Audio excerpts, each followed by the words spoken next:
এটা 300 বছর ধরে আমাদের এই প্রথা চলছে। দুর্গাপূজায় দুর্গাপূজা, রাস উৎসবে রাস, ঝুলন, বাসন্তী পূজা, শিব চতুর্দশী থেকে আমাদের যত রকম 12 মাসে 13 পার্বণ সবই হয়ে থাকে। আর সবাই আমরা তাতে ঝাঁপিয়ে পড়ি। আমাদের বর্তমান 4টি শরিক একসঙ্গে মিলিত হয়ে সমস্ত উৎসব সম্পন্ন করে থাকি। আচ্ছা, এই আপনাদের দুর্গাপুজো মানে কত বছর আগে আনুমানিক শুরু হয়েছিল? আনুমানিক 300 বছর আগে। অঙ্কুরচরণ থেকে আমরা যদি ধরি, অঙ্কুরচরণ আমাদের আদি পুরুষ। তিনি ছিলেন উড়িষ্যা নিবাসী। উড়িষ্যা থেকে ব্যবসা সূত্রে এখানে এসে ব্যবসা করেন। ব্যবসা করতে করতে এইখানে জায়গা কেনেন। জায়গা কিনে পরে এই চণ্ডী মহামায়ার দুটি মূর্তি, সুপারি দুটি আমাদের পাশের পুকুর থেকে উঠে ওরই মাথায় সিঁদুর দিতে দিতে এই রূপ ধারণ করেন। এখান থেকে আমাদের জমিদারি বলুন, প্রতিপত্তি বলুন, সম্পত্তি বলুন, সবই হয়। না, সাধারণত যেটা দেখা যায় দুর্গা মায়ের প্রতিমা, কিন্তু আপনাদের এখানে স্থায়ী প্রতিমা সম্পূর্ণ আলাদা। হ্যাঁ, সম্পূর্ণ। এর ইতিহাস কি রয়েছে আপনাদের? এর ইতিহাস এটাই, তিনি যখন উঠেন স্বপ্নাদেশ হয়। আমাদের তখন চাল ধোয়ার সেই যে পাত্র থাকে, চাল ধোয়ার পাত্রে দুটি সুপারি ঢুকে যায়। আমাদের পূর্বপুরুষের মহিলারা সেই সুপারি দুটি ফেলিয়ে দিয়ে আসেন, আবার পুকুরে নিক্ষেপ করেন।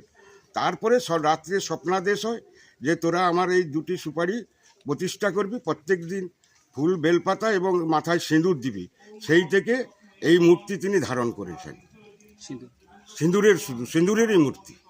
কোনো অলৌকিক ঘটনা রয়েছে নাকি? অলৌকিক অবশ্যই ঘটনা রয়েছে। এই মন্দির কোনোদিন চুরি হয় না। সোনা দানা যাই পরানো থাকে না, রৌপ্য, আমাদের গ্রামবাসী সবাই জানেন এই মন্দিরে চুরি হয় না। একবার এসছিল পূর্বপুরুষে আমরা জানি, দাদুদের সময়, তখন ডাকাত এসছিল, হঠাৎ করে ভীমরুল চাপ আক্রমণ করায় তারা ছুটে পালিয়ে যায়। এবং এখানে যে যার মনস্কামনা পূর্ণ হয়, যে যা মানসিক করেন সেটাও পড়ে থাকে। পুজোর কদিন কি কি আচার বা রীতি থাকে আপনাদের? পুজোর কয়েকদিন আমাদের কোনো বলিদ্রব্য খাওয়া হবে না। মানে আমাদের ধরুন ভাত খাই কি, ভাত রান্না হবে না রাত্রে, যেহেতু আমাদের 3 দিনই হোম হয়ে থাকে, সপ্তমী, অষ্টমী, নবমী। অতএব 3 দিন আমাদের রাত থেকে ভাত হয়।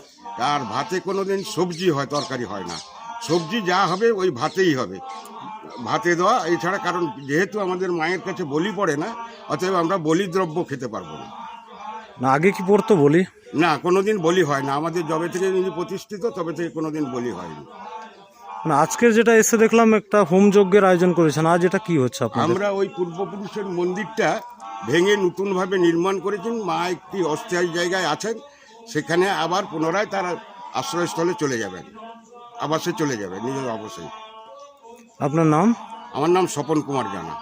মানে আপনি কি জমিদার পরিবারের সদস্য? আমি জমিদার পরিবারের সদস্য। এই পরিবারে যে দুর্গাপুজো, এই পুজোর ইতিহাস আপনারা কি জানেন? আমার জ্ঞানত যেটা জেনে এসেছি, বিগত 300 বছর ধরে এই পুজো হচ্ছে। আমি পুজোর সঙ্গে যুক্ত আছি 15 বছর ধরে। তো এই মন্দিরটা 200-250 বছর হয়েছে। মন্দিরটা ভগ্ন অবস্থায় ছিল। আমরা সেই ভগ্ন অবস্থায় মন্দির ব্রাহ্মণ ভ্রাস নিয়ে মন্দিরটা ভেঙে আবার নতুন করে মন্দির হচ্ছে। তার আজকে যজ্ঞ হচ্ছে। যজ্ঞ হয়ে ঠাকুর ওখানে প্রবেশ করবে। আমাদের দুর্গাপুজো আরম্ভ হবে আমাদের অষ্টমী থেকে পুজো, সপ্তমী থেকে পুজো আরম্ভ হয়। তারপর আমাদের দশমীর দিন পুজো শেষ হয়। তো আমাদের জন্ম যবে থেকে হয়েছে তবে থেকে জ্ঞান পড়া অবস্থা থেকে ভগ্ন মন্দির ছিল, এখন বর্তমান নতুন রূপে প্রতিষ্ঠিত করা। আপনাদের জমিদার পরিবারের নাম কি? জানাপুর। আচ্ছা, এই জানা পরিবারের যা পুরনো রীতিনীতি আজও কি সেই একইভাবে আপনারা বহন করে চলেছেন, না কোথাও মানে জমিদারির না থাকার কারণে একটু খামতি দেখা দিচ্ছে? না, একই রীতিনীতি চলছে, একইভাবে চলছে। মানে অলৌকিক কোনো ঘটনা ঘটেছিল এই পুজো নিয়ে? অলৌকিক বলতে মনস্কামনা যা এখানটা যা সবাই করে পায়। এই মন্দিরটাই টোটালটাই আমার 4 ফ্যামিলি, আত্মীয় স্বজন, বন্ধু বান্ধব মিলেই আমরা করছি। আচ্ছা, সাধারণ যে পুজোগুলো হয় দুর্গাপুজো, তার কি রীতি রয়েছে এবং আলাদাভাবে আপনাদের কি কি নিয়ম রীতি রয়েছে? আমাদের নিয়ম রীতি বলতে আমরা সবই যা খাবার দাবার যেটা হয় 4 দিন আমাদের বাড়িতে কোনো কাটা আনাজ হয় না, সবই সিদ্ধ করে খেতে হয়। সেটা সূর্য উদয়ের আগে রান্না হবে, সূর্য উদয়ের পরে আমরা খেয়ে নেব। এছাড়া পুজোর কোনো আলাদা কোনো নিয়ম বা কিছু রয়েছে নাকি? সেরকম কিছু নিয়ম নেই, আমাদের বাড়িতে নিরামিষ হয়, এইটাই নিয়ম বলতে আমাদের। এই পুরনো মন্দিরটি কত বছর হয়েছিল আনুমানিক? প্রায় 300 বছর। ভেঙে কি নতুন প্রতিষ্ঠা করা? নতুন প্রতিষ্ঠা হলো, আজকেই নতুন প্রতিষ্ঠা হচ্ছে।